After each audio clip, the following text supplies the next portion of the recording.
Hello বন্ধুরা, কেমন আছো সবাই? আশা করছি সবাই খুব ভালো আছো আর আমিও ভীষণই ভালো আছি। আমাদের স্বপ্ন চ্যানেলে নতুন আরও একটি ভিডিওর সঙ্গে তোমাদের সকলকে অনেক অনেক স্বাগত জানাই। আজকের ব্লগটি শুরু করলাম, তো চলো সাথে থেকে আর ব্লগটা দেখতে থাকো, আশা করছি ভালো লাগবে। আর সকাল সকালই দেখো মাছ জিনিসটা কিন্তু ভীষণই শুভ, তাই না? তো দেখো আজকে এই যে বাটা মাছ এনেছে আর এই যে মাছ দিয়ে ব্লগটা স্টার্ট করলাম। তো এটা আমি এই ধুয়ে বেছিয়ে এনেছি, এখন নুন হলুদটা দিয়ে দেবো। আর এদিকে রান্নাও বসিয়ে দিয়েছি, কিন্তু মানে ভাতটা মোটামুটি হয়েই এসছে।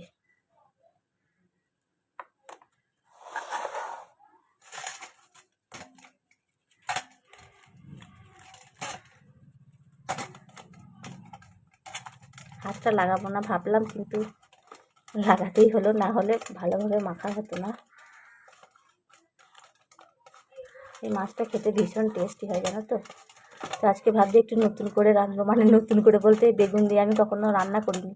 এই ছোটো মাছ দেখি আজকে রান্না করলে কেমন লাগবে।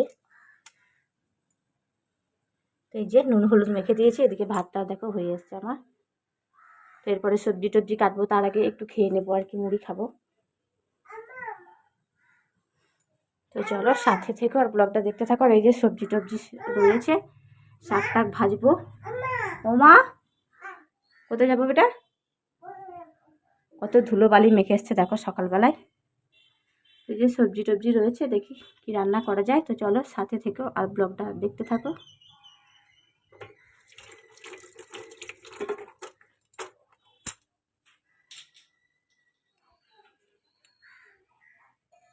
কি হয়েছে? এত ধুলো মেখেছো কেন? এত ধুলো মেখেছো কেন?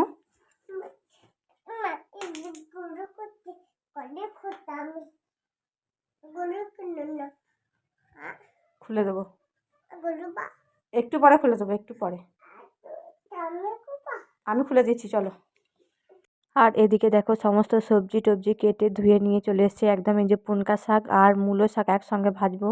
আর এই যে আলু বেগুনটাও কেটে নিয়েছি, মাছের ঝোল করব সেই কারণে। তো প্রথমবারই বানাচ্ছি এই বেগুন দিয়ে আলু দিয়ে মাছের ঝোল, মানে শুধু বেগুন দিয়েও হতো, আমার ইচ্ছে হলো কয়েকটা আলু দিই, তাহলে আর একটু ভালো হতে পারে। যাই হোক, প্রথমবার মানে ভয়ও লাগছে যদি খারাপ হয় তাহলে কি হবে।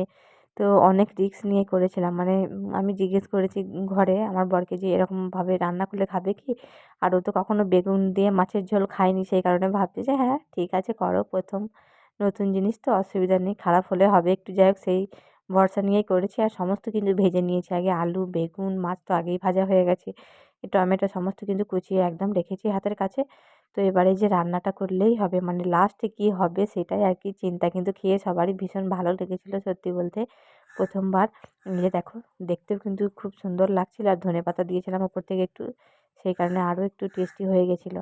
আর যে কোনো মানে রান্নার উপরে একটু ধনেপাতাটা দিলে বেশ ভালোই লাগে, তাই না? তো দেখো, দেখতেও যেমন হয়েছে খেতেও কিন্তু বেশ ভালোই হয়েছিল, তবে ভীষণ ভালো সেটা বলবো না, আর খুবই খারাপ সেটাও বলবো না। তো হয়েছিল খাবার মতো। তো যাই হোক, এদিকে দেখো আমার সমস্ত রান্নাবান্না কমপ্লিট হয়ে গেছে। এই যে ফুলকপি ভাজা, একটা সেদ্ধ ডিম ছেলের জন্য, আর এই যে শাক ভাজা, মানে মূলো শাক আর পুনকা শাক দুটো মিশিয়ে ছেলের জন্য লঙ্কা ছাড়া তরকারি তুলে রেখেছি, আর এই যে আমাদের জন্য। তো আজকে বেশি কিচ্ছু করিনি, এই শাক ভাজা আর এই যে মাছের ঝোল বেগুন আলু দিয়ে, তো এইটুকুই, আর ফুলকপি ভাজা। তাছাড়াও অনেক তো সবজি ছিল কিন্তু দেখলে।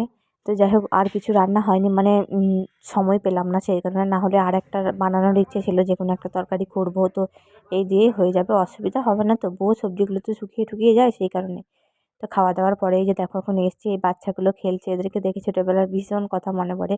তো আমরা একসময় এভাবে খেলতাম, এখন তো আর সেসব নাই। এরা মাঝে মধ্যে খেলা করে, তখন আমি দেখি, আমার বেশ ভালো লাগে।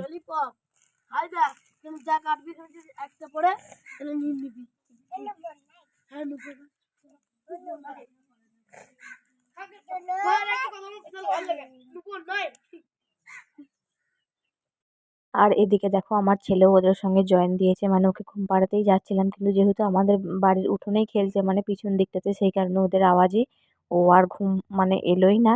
তো চলে গেল ওদের কাছে খেলার জন্য। তো আমি ভাবলাম চলো খেলুক, এমনিও ঘুম তো প্রতিদিনই হবে, এরকম ছোট ছোট জিনিসগুলো ও ওরও একটু এনজয় করা উচিত, তাই না? ছোট বাচ্চা মানুষ, ওরও মনটা ভালো লাগবে সেই কারণে। আর এই যে বর গেছিল বাজারে, তো বোতলের শর্ট হয়ে গেছিলো কয়েকটা, তো সেই কারণে আনতে বলেছিলাম, এই 3টেই এনেছে। তো এই দিয়ে মোটামুটি কাজ হবে, তারপরে আবার পরে কিনে নেওয়া যাবে। যাই হোক, এগুলোই এনেছে। আর প্লাস্টিকের ওই ছোট ঝুড়ি টাইপের যেগুলো হয় সেগুলো এনেছিল। তো ওই ক্লিপটাও নিয়েছিলাম, কিন্তু আর খুঁজে পাচ্ছি না এডিট করার সময়। যাই হোক, আজকের ব্লগটা খুবই ছোট হয়ে গেল। আর এই যে রাত্রেবেলায় আবার দেখো রান্না বান্না করেছি।